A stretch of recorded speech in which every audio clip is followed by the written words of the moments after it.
kakati bannayuganda bayinza okulowooza nti akalulu kano tukabakwata kakale Tanzania naye tusaba otunnyonnyolera abalabi akalulu ke Tanzania kategeeza ki mu Uganda era kayinza bakosa batya oba kayinza bongerako ki nga omukulembeze omulala azzeeko obanga ono asigaddeko.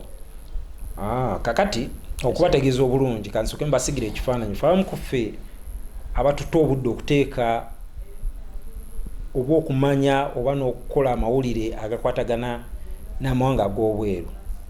Bwe tubeera tutera okwogera oba nga twogera ku nsonga zino abantu batera okugamba nti nammwe mulina olugezigezi mulina ebyammwe ebya wano mubirekawo mugenda muwalampa by'owabweru.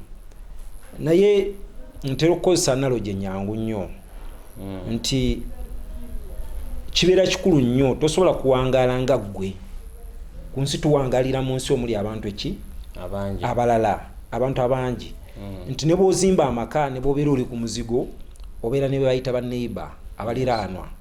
Now baliraanwa abo baditamininga kyamanyi kyobeera nti bw'obeera n'omuliraanwa oyinza okubeera n'omuliraanwa muli ku muzigo naye nga ye ekiro asula atumbedde omuziki n'oteebaka kati nga tosobola keerambuddebo kuyita mu lunaku nomale ayinza okuba ng'akyaza ayinza okuba ng'alina obwana waliyo abantu nga ye nga bakwano bange basula ku radio nga bakola kati ye nga we mujjira ku makya ye abeera avaayo kyokka agenda okutuuka wakandi yagadde okwebaka mu ssaawa 2 nga obwana bwa neighbor bukedde buwogana akakubye kawogana kati nga tasobola na kufuna tulo.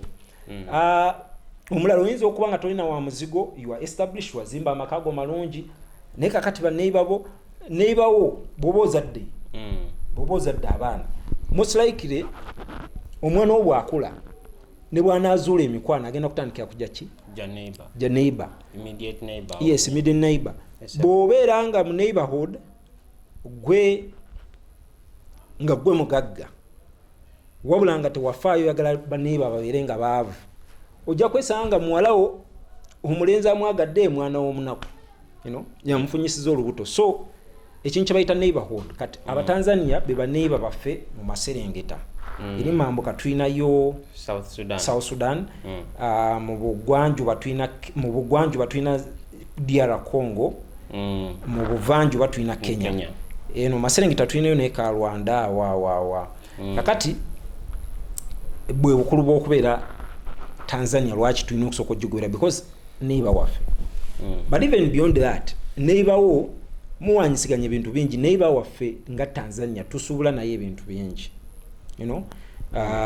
tutwalayo kasooli tutwalayo tobacco products tutwala emmwanyi ate oluusi nabo ne baleeta emmwanyi products eziwedde tugeze kaawali improved ebintu byaffe ebimu biyita ku myalo gyaffe jjukira we are landlocked. Yes. Kati tukozesa emyalo ejje Kenya that is Mombasa ne tukozesa ne Dar es Salaam Tanzania. Ekirala oyogedde ku East Africa tulina kye bayita East African Community omugagu gw'amawanga ag'obuvanjuba bwa Africa. Ekitebe kya East African Community kiri Arusha kiri Tanzania. Ekirala kimanyi obulungi amanye ebyafaayo byaffe tukimanyi bulungi nti Uganda yafugibwako Idi Amin Dada. Abatanzania be baakuba Idi Amin Dada okumujja wano ne batuyambako okumujja mu ntebe nga bali ne president aliko olwaleero UNLA nti bwe baakuba obote bwe bamuwaŋŋangusa yaddukira Tanzania. So Tanzania tulina akakwate kanene nabo. Eggwanga lyonna ly'osuubula nalyo obeera oyagala okulaba nti libeera stable okubeera nti ebyamaguzi bisobola okusigala nga bitambula. Ekirala tujja steel products nyingi awo omuntu bw'obeera ku lw'e Masaka kuva Kyotera awo wonna otera okulaba galoole zibeera zi trailer tezibeera mbike zitera okubaako obuntu bubeera babuzinze nga bu roll bubeera nga bu coin bibeera bibaati kali Uganda no batufera wano amakampuni gaffe agasinga tegakola mabaati wabula baleeta roll ezo kabeera kantu katono nnyo ku roll empanvu bwe tuyinza okuba ku roll nga busatu. Kati roll bwe babutuusa ne babuzingulula banyiga mbonyizi ekyuma bakiyita corrugated nekinyiga mbu ekiti gwe nolaba ebbati nga livuddeyo omulimu gundi naye nga bakaleeta kali flat. So tulina ebintu bingi tujje precious metals okuzikozesa bintu emu wano nga tuwunda ebintu nga jewelry. Kikira kyenyinza okwogerakaawo abatanzania ekirala bo nga banaye baffe batadde nnyo amaanyi ku luswayiri ate nga ffe oluswayiri actually abatanzania bazze nnyo wano okusomerawo olw'okubeera nti education yaabwe yali yayonoonekamu. President waabwe yasooka yali Julius Kambarage Nyerere nga bakufuna obwetwaze yalina policy baali bagiyita ujama. It was a policy eyali based ku kyoyinza okuyita socialism. Socialism ye policy direct opposite ya capitalism. Nti socialism ebeera n'endowooza kati fuwano socialism abazungu bagisiga ekifaananyi kibi. Kyebakuteeka mbongo kyomanya. Bagisiga ekifaananyi kibi nti eyo tekola. Actually bo bagirelatinga na communism wadde byanjawulo. Nti mu socialism a socialist economy byebyenfuna nga ebintu byonna ebisinga ebyobugagga mubigabana. Omuntu gyakoma okukola ensimbi gye bakoma okuteekako omusolo. So ate ensimbi ezo zigenda okugabanibwa mu masomero mu malwaliro n'abantu abanako bakole ki bayambiwe. Kati Nyerere yali yakola system e Tanzania bali bagiyita ujamaa eringa collectivization nti ffenna tukuŋŋaane tubeerenga ku kyalo tulimira wamu ebintu produce avaayo wamu ne tubitunda ffenna ne tugabana ki ensimbi. But embeera ng'eyo nga sintegeke bulungi nziba okutuuka kwa amangu because abantu beeyagaliza nnyo. Ogenda okulaba chairman w'okukyalo ate yatwala ekingi ate oluusi yabadde abeeraawo kuba supervising kati system bagirwaniramu eggwanga ne lyonooneka nebyenjigiriza olw'okubeera yali mu jama policy okuyigiriza kwonna kwabeeranga mu luswayiri. Kati era abatanzania ojjo kyetegereze bakatandika kati but there is a whole lot of Tanzanians generation nga oluzungu lubatawaanya. Oluzungu luzibu nnyo ewaabwe balumanyi bulungi. Kati bangi badde babaweereza Uganda okujja okusoma era education industry yaffe ebadde efuna nnyo Batanzania wano abajja okukola ki abajja okusoma.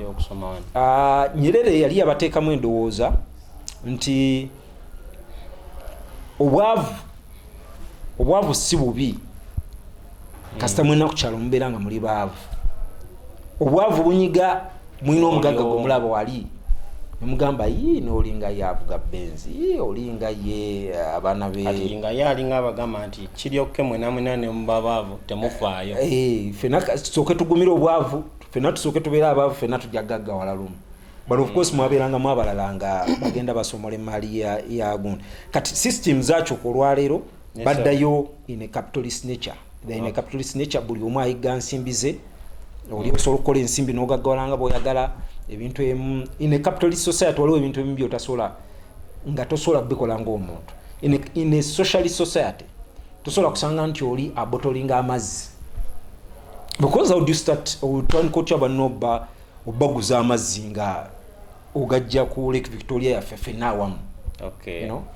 So kati bwe bukulu nti Tanzania neiba waffe ekyensembyeyo we also share amazzi ga Lake Victoria. Kikulu nnyo nakyo olunaku olumu tojja kyogerako ebintu byetwalanga ebyokusaaga Lake Victoria eyo. It is the second biggest freshwater body in the world. Okubeera ne freshwater mu nsi entali zigenda okuddamu okulwanibwa mu maaso tezigenda kulwanibwa kulwa oil zigenda kubeera ku mazzi freshwater. People fight over freshwater.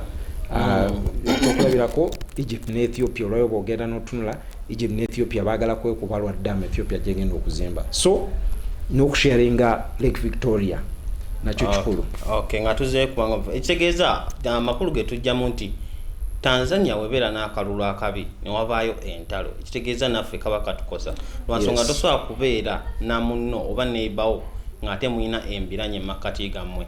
Ekitegeeza ebivaayo mu Tanzania bikulu nnyo era abalabi baffe mulina okuba nga mweraliikirira bisobole okuba nti nno bibaye nga birungi.